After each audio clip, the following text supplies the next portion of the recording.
have a speaker who most of you know, a great thinker, great leader,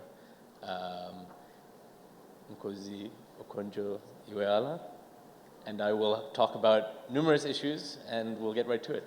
Please welcome her.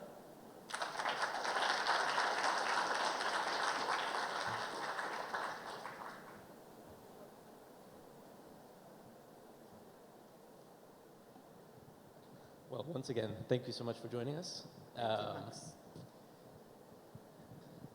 Right before we were sitting down right now, you and I were just speaking a little bit about one of the biggest tasks that you have in your job, which is to work against, in some ways, the forces of fragmentation that the world sees when it's battling so many myriad crises at once.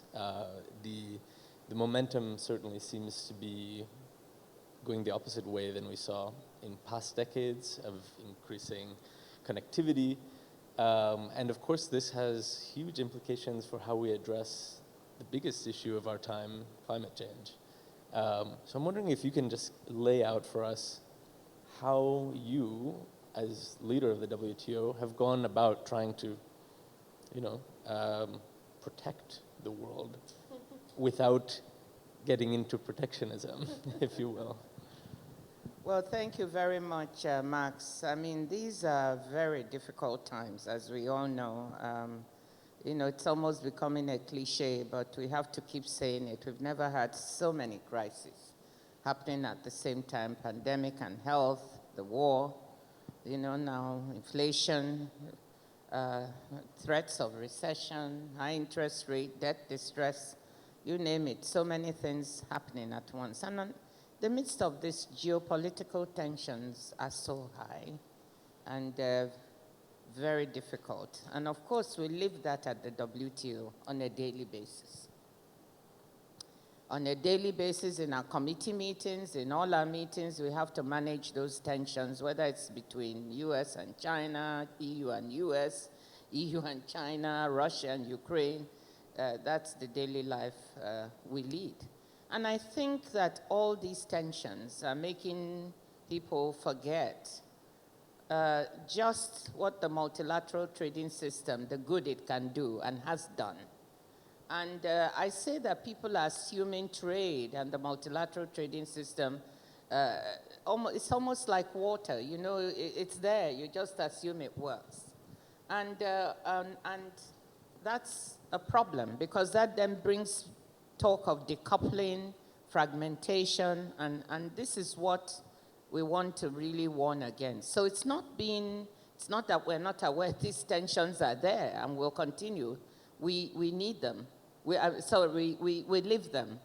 But I say to countries, you've got to know when there's a need for strategic cooperation versus the strategic competition that we live every day. We need strategic cooperation because there are certain problems of the global commons that we need to solve together. And you need trade to be able to do some of this. So we've nurtured this multilateral trading system, the GATT and the WTO, over 75 years. It's delivered more than 1 billion people out of poverty. It's helped give peace, and we shouldn't just forget it. I look at it as a global public good. So at the WTO, we've actually done work. Our economists have done work on what would it mean if the world fragmented into 2 trading blocks. We've simulated that, and it shows that due to loss of technological spillovers and economies of scale, among other things, you would have a 5% loss in real global GDP over the longer term. Just think about that. That's huge. That's huge. What would that look like? That would look like missing the whole of the economy of Japan, or, during the Great Recession, all the OECD countries suffered 3.5% GDP loss. So look at this, is bigger than that. So that is not something we want to happen. And poorer countries and emerging markets will bear the brunt of this if we fragment. And this is why we say, let's be careful. The other thing is you cannot fight the climate crisis in a fragmented world trading system. And it's one of the messages we are giving in this report. We did a report on trade, on climate and trade. The first one, it's a flagship report. I'm not trying to sell it, but I'm commending it to you because it has very big messages that say that you cannot fight the climate crisis without trade. And one of the messages is about fragmentation. Just think about it. You need to move technology, green tech, from one part of the world to the other. You need goods to deal with mitigation and adaptation. You need a free flow of trade for this thing to work. And if you fragment, it's not going to work. If you fragment, another thing that may get lost in the process of losing trade between countries is that there are many things that certain countries don't produce that are absolutely essential, like food. And we're seeing some of that already play out in massive food crises. And it's not like we even had a big multi-bread basket failure in so many countries. Yes, there have been climate shocks this year for sure. There have been some war-derived trade issues.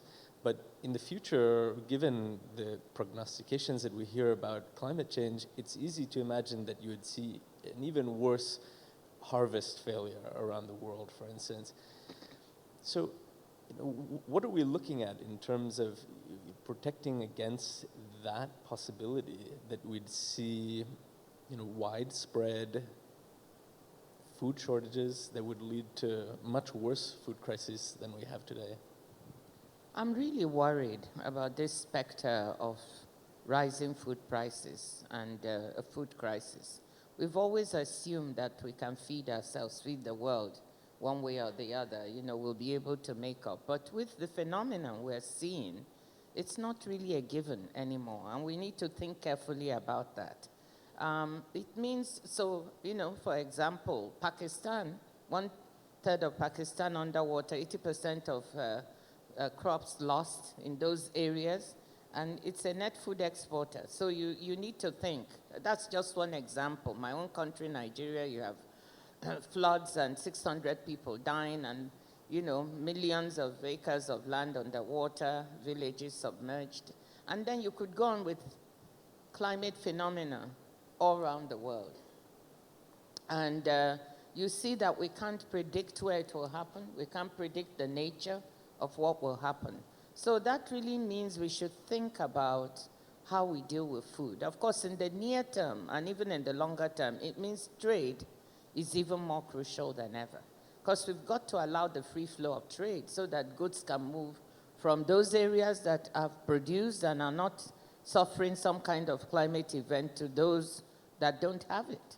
This is just so crucial. This is why we've told our members, or our members have agreed to keep export restrictions down, because any restrictions, if you keep your food that you produce yourself, it exacerbates the rise in prices, doesn't it? And to facilitate trade, which they are doing. I'm very proud of what members of the W.T.O are doing, but we can do still more. So when leaders of African countries, for instance, in the past year since the Russian invasion of Ukraine, have been saying we need to start having more food production independence. We need to produce more of our own food so that we're not as susceptible to these shocks. Is that something that the WTO supports, or does that kind of speak to the fragmentation, or is it kind of somewhere in between? No, it is something the WTO will support. We absolutely, especially for net food importing countries, we actually have a dialogue going on. When we made an agreement at our last very successful ministerial, I'm proud of what our members did. They put in a work program to see how they can support net food importing countries. And part of that has to do with, let's get them the inputs they need so they can grow more of their own food. So I think that is well within what we would support. The fact that you're trying to be self-reliant. There's a difference between self-reliance and self-sufficient. You're trying to be self-reliant as much as you can. I think it's good African countries are trying to do that.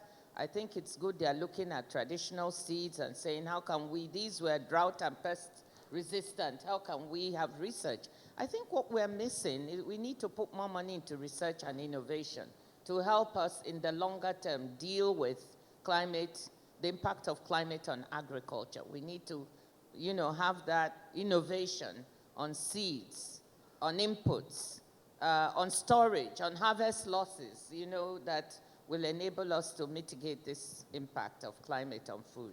And where does the money for that come from, do you think? What are the ideas there? Because it seems like there's not enough. Well, there is enough.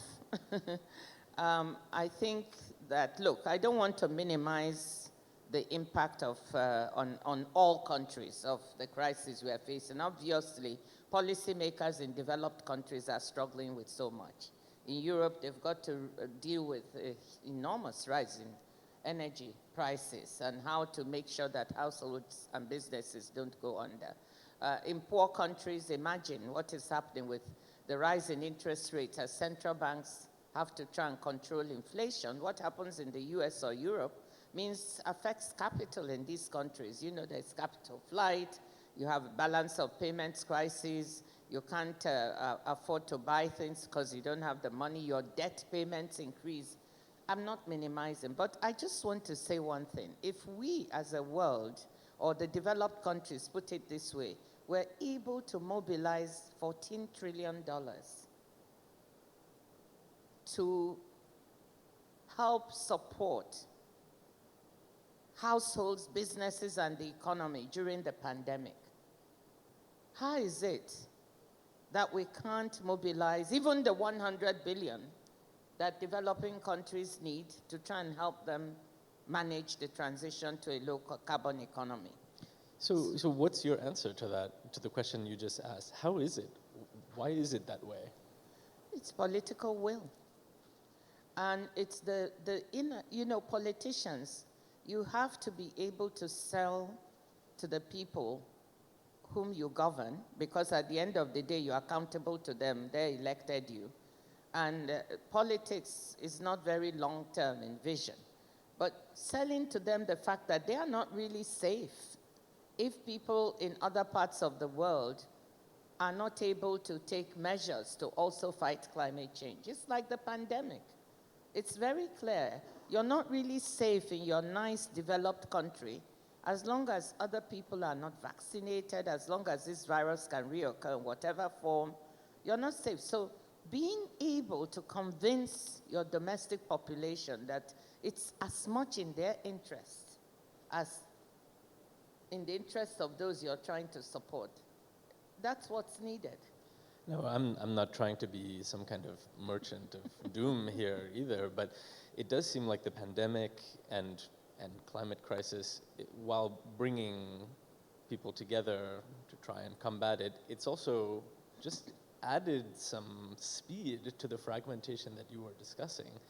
And one can only sense that the crises are going to continue multiplying and deepening. Is there, what are the emergency brakes that this car we're all in has?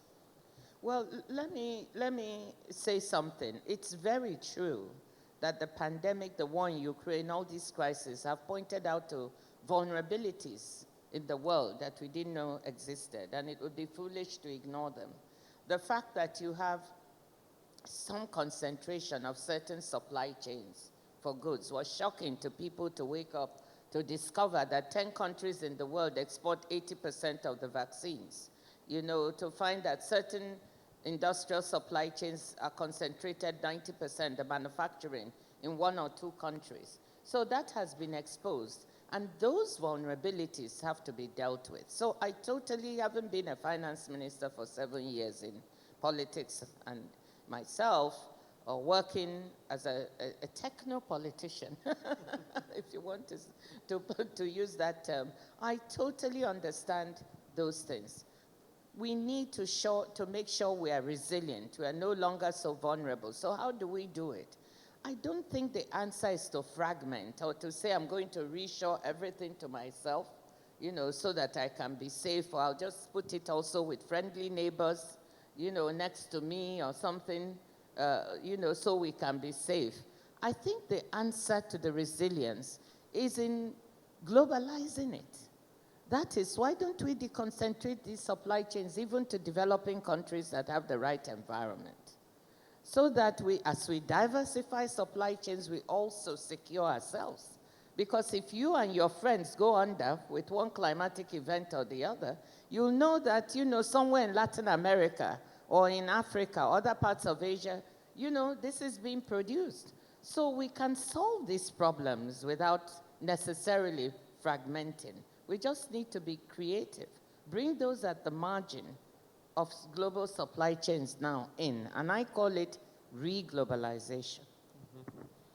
There's definitely a certain aspect, though, to which all of this needs to be, institutions either created or reimagined.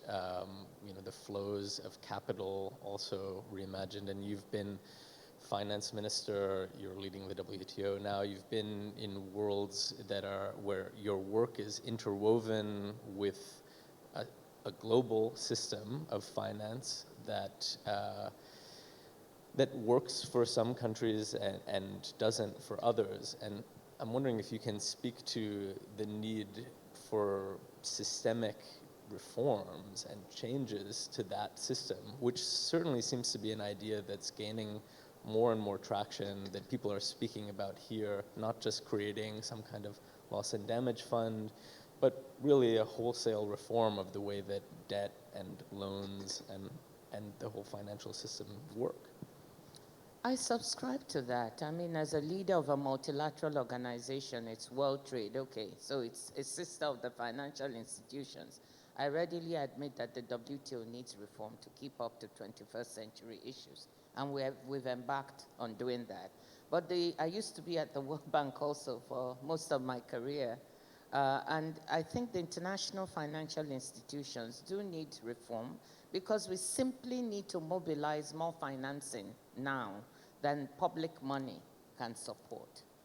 So the whole international financial architecture needs to change. That's why I support a lot of the Bridgetown initiative that Prime Minister Mia Mottley is putting, which includes this reform of the financial architecture, which says that, look, we can't only give loans and grants and so on based on per capita income, but given the ravages of climate change, we've got to take vulnerability into account. You can be a small island economy with a high per capita income, but one climate event, a hurricane, typhoon, whatever, can wipe out your entire GDP.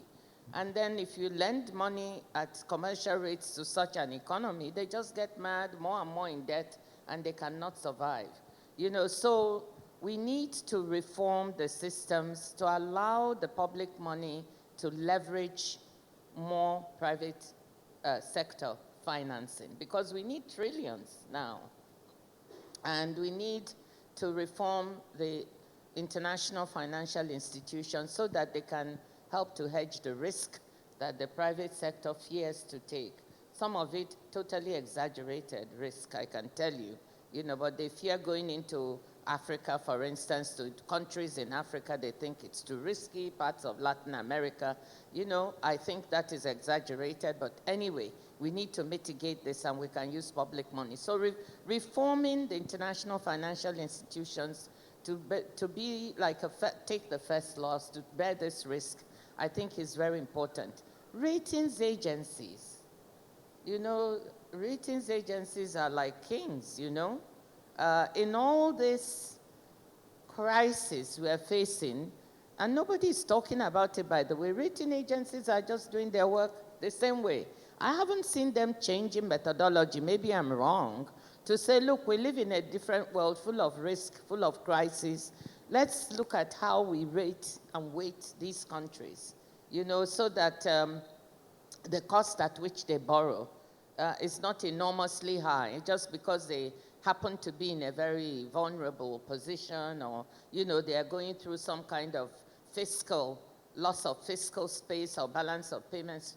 Let's factor in what is happening. So yes, when you look at that, we need to reform it's not right that some countries can borrow at 3% and others at 14, 15, double digits, And you expect those countries to finance resilience. You expect them to finance infrastructure that is going to take them on a low-carbon pathway growth. With what and how?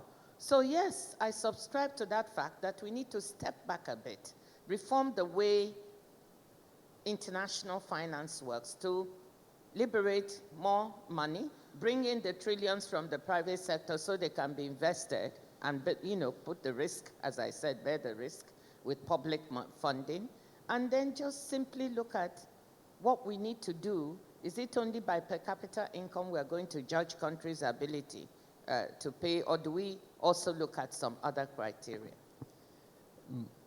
None of that will happen unless the countries that created those institutions go along with it, unfortunately. And you've spent your career in the belly of the beast. Do you see that happening? You're absolutely right, Max. The shareholders of these institutions have to have the political will. I think the leaders of the IMF, the World Bank, the regional development banks are doing what they can, but there's a limit. The shareholders have to take the decision to support them. They need more capital, for instance. They need to relax some of their stringent criteria. Do I see that happening? I think a momentum is building. I think the requirements for more capital, more investment, more support to poor countries who are not responsible for carbon emissions, there is some momentum building. That's encouraging to hear. I'm just curious to push a little bit more on that. How do you have that impression? Are there kind of movements that you're seeing that give you that hope that that'll happen? Well, let's take one. I think President Macron has been quite supportive and courageous. You have the IMF that issued its special brand of money, the special drawing rights, SDRs, which can go to countries based on their quota allocated to them to support their balance of payments and other issues. But for developed countries, these SDRs, they don't really need them. So Kristalina Georgieva just called them the sleeping beauty in a session, and they need the prince to kiss them so they can wake up and be useful.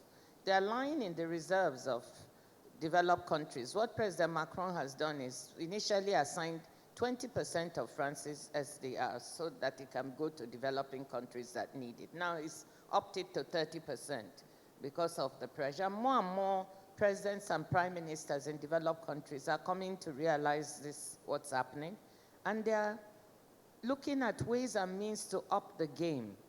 Will that be enough? I'm not saying it will be, but it's the signal that there's a realization something needs to be done to the international financial architecture. Something needs to be done to leverage more financing from developed countries. I hope you'll allow me a bit of a touchy question, which is that the current head of the World Bank has been embroiled in a kind of, I guess, a scandal, you'd call it, in which he, on a New York Times event just like this, was not able to say that he believed in climate science, and has spent much of the past weeks trying to walk that back, including now, here, today, in Sharm el-Sheikh. With the current political trajectory in the United States, which plays a huge role in deciding who runs these global financial institutions, it kind of seems like it's possible that continue to have people running them who aren't exactly sure whether they believe that this crisis is what it is. Are you worried about that? Do you think do you have good candidates in mind for who'd run these institutions? Well, first, let me say that I've been working with David for quite some time, and we really collaborate well between him, myself, and Kristalina, and he's made clear that he misspoke and that he is not a denier. So I think we need to support the World Bank to do what they are doing and even more. And I think they're on the trajectory to do that. I would say that of course, let me make it clear that we need the financing. and the institutions need the support to give us more. We need hundreds of billions, we need trillions, and we have to do it fast. So I think the shareholders of the bank and fund need to step up, just like you said, Max. Without their help, they cannot release those, they cannot do the leverage that we're expecting them to do. So that's point one. But coming back to the bank itself, I think that we should also be careful, and this is my personal opinion, having spent a long time there, not to politicize the positions. So respectfully, I would say that what we should do is support and encourage the World Bank head to finish the job that he's doing, and help him to mobilize the financing. So I'm not going to, you look disappointed. No, I didn't imagine that I'd be able to draw you into that one. Perhaps we can shift back towards some of your earlier optimism, though. I mean, you're here now in Sharm. This is always a moment for kind of calls for collective action. What are you hoping comes out of this 2-week event? Well, they said Sharm el-Sheikh is about implementation, is the African COP. What I'll tell you is, I hope it is the COP for Africa, meaning that for Africa and other developing countries, that we'll see some concrete expressions of the support for financing that they are looking for. We were at an event on African adaptation just a few hours ago, and I did see some commitments being made by some leaders, France, Belgium, Norway. We're committing additional resources beyond what they committed before to support Africa to adapt better to climate change. So that gave me some hope that, look, we're getting some specifics here. It's not just talk. But we need more of that momentum that we saw those leaders just show. And I think we will see. It would also be good, even if we don't exactly see the funding going in, to agree on a mechanism for loss and damage. I think we also need to speak a bit more and push the idea of a global carbon pricing mechanism.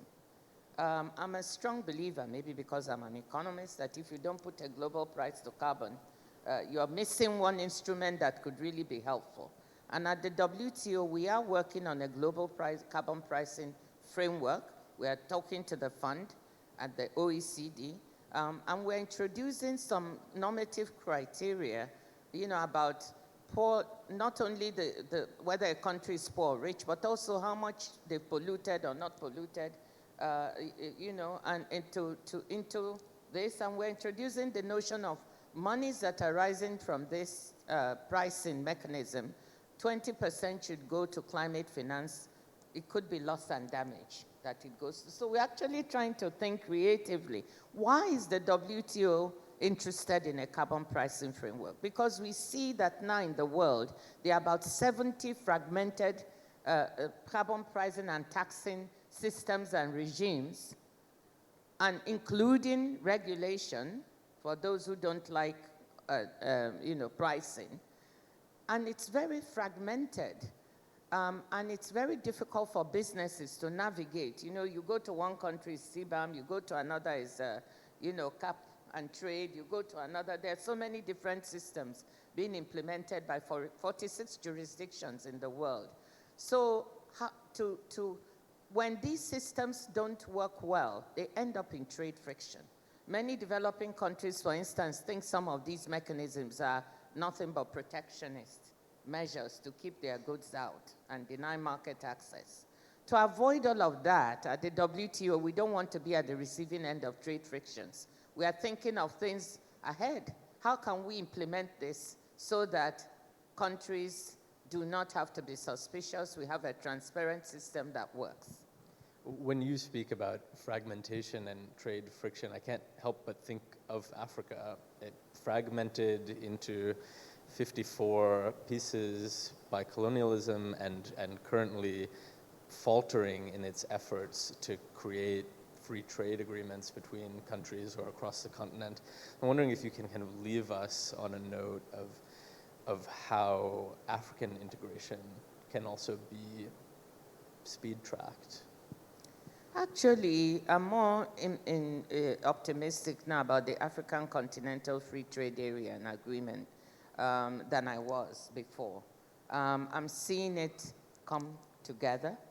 Africa's share of world trade is less than 3%. Africa's share of trade with itself is about 15 to 17%. These are small numbers. So it is absolutely vital for Africa to integrate. But there are two things we need to work on. First, to trade more with each other, we need to add value to our products. We can't all be trading each other the same thing. So at the same time, we're working on the free trade area, we should be working on adding value, strengthening the comparative advantage we have in certain sectors and certain products. Now, there's a bit of speed going at the WTO. We have been helping African countries with capacity building to be able to adopt and implement some of the commitments they are taking under the African Continental Free Trade Area. 7 countries have started to operate this. So we're all watching to see how it happens.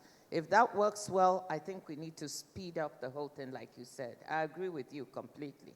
In the world of today, given what we're seeing, I think that kind of integration will help the continent be much stronger. And it will also be good. A market of 1.4 billion people is nothing to sneeze at. We can develop certain industries because we'll have economies of scale to be able to, like pharmaceuticals. The continent imports 99% of its vaccines now and 90% of its pharmaceuticals. But we can develop a pharmaceutical industry within the continent if we integrate well. Well, I'm afraid that I had a brilliant speaker next to me, and I've been greedy with the time, and we have run out for the day. But thank you all for coming, and I hope you enjoyed all the panels and speakers.